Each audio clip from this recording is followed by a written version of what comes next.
na magandang umaga, bayan.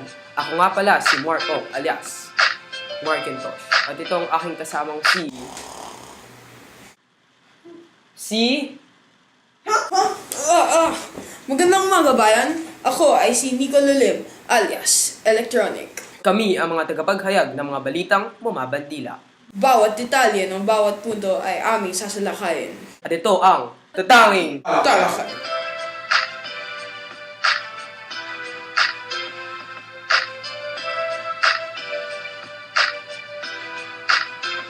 Niwala ka ba sa kasabihang ang taong nagbibigay ay pinagpapala o kaya naman ang taong tumutulong sa kanyang kapwa ay may naghihintay na kapalit? Oo, Mark.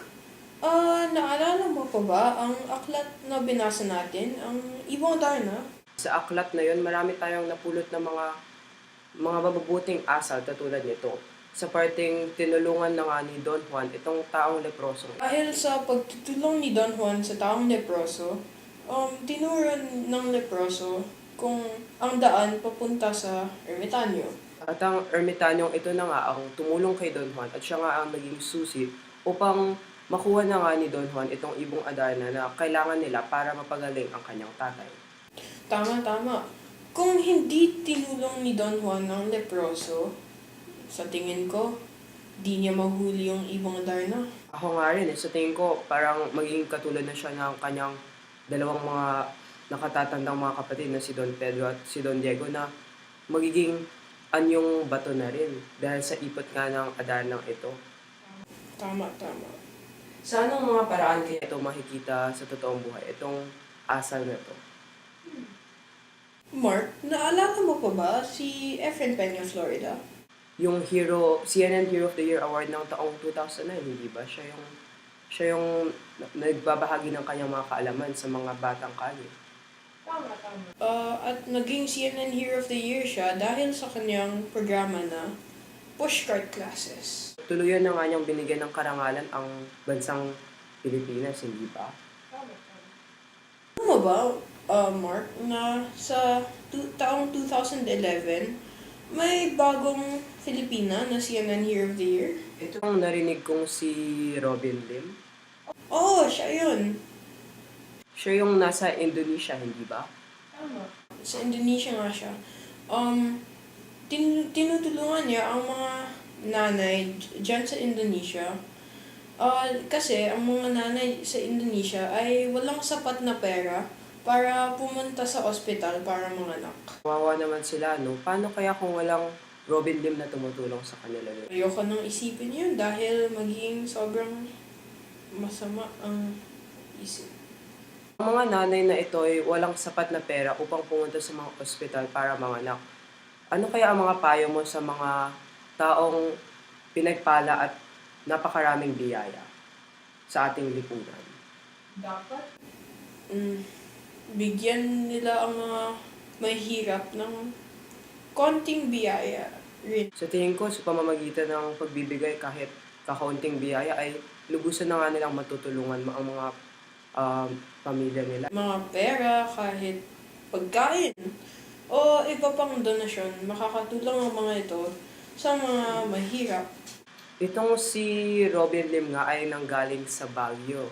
Talagang marunong siya lumingon sa kanyang pinanggalingan. Hindi niya iniiwan ang pagiging Pinay. Kunyari, siya ay tinatanong sa ibang bansa kung anong kanyang lahi. Anong mapupulot mong asal na sa kanyang kwento?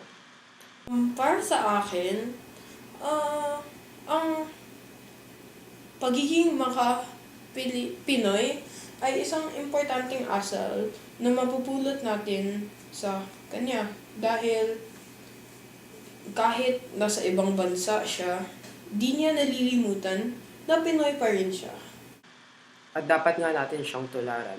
Kung si Don Juan nakuha ang Ibong Adarna, ano naman ang gantimpalang nakuha ni Robin Lim sa CNN? Sobrang malaki ang nakuha ni Robin Lim sa CNN. Dahil naging Hero of the Year siya, ang nakuha niya ay 250 dolaryo. 50,000 dolaryo para sa kanyang organisasyon. At hindi 50,000 para sa kanyang sarili.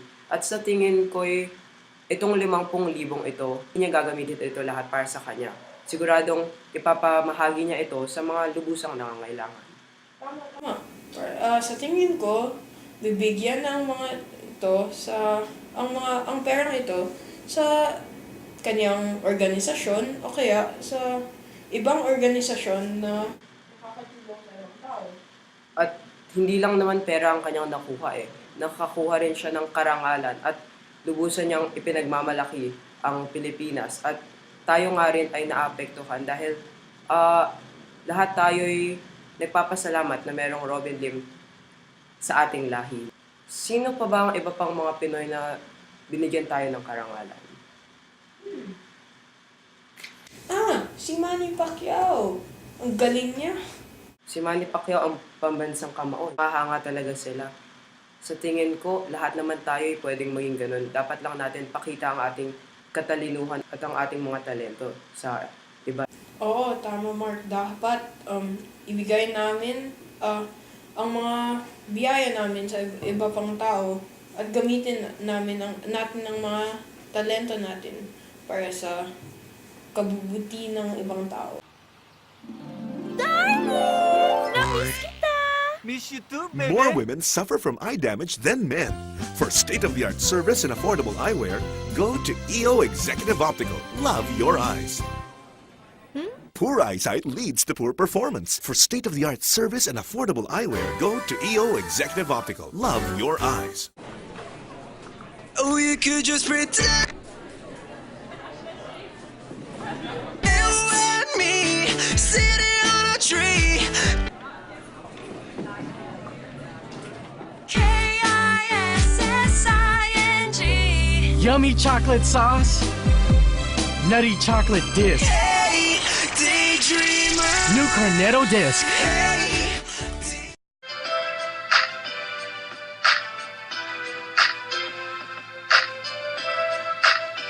Markintosh, sa ibang balita naman tayo.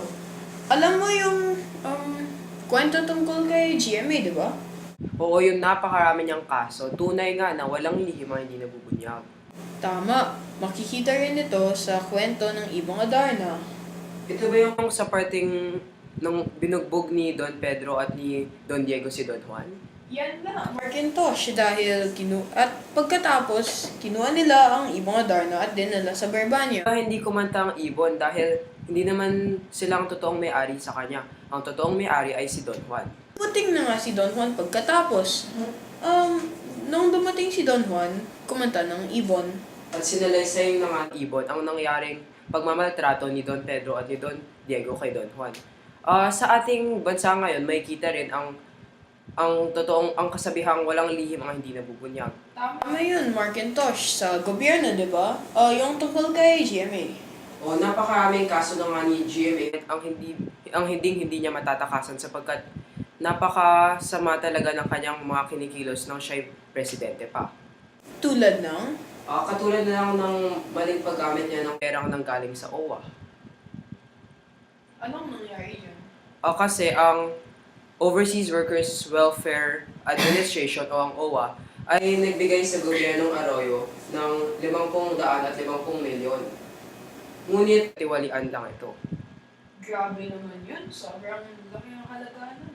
Hindi nga lang yun Marami pa siyang nagawang mga kababalaghan o kaya namang mga kasamaang kinikilos niya na tunay ngang hindi karapat-dapat. Ay, oo, yung estafa case. Tama ka dyan, Nick. Kaya naman, kailangan natin maging makatotohanan sa lahat ng ating ginagawa. Tama yun, Markintosh. Mula sa nangyari kay GMA, anong natutunan mo? Natutunan kong hindi magsinungaling sapagkat sa dulo ay malalaman rin naman ng ibang mga ginawa mo At hindi mo ito matatakasan kagaya na lang ng kay Gloria Macapagal-Arroyo ngayon. Ikaw, Nick. Akin, dahil kailangan huwag magsinungaling para makuha ang tiwala ng ibang tao. At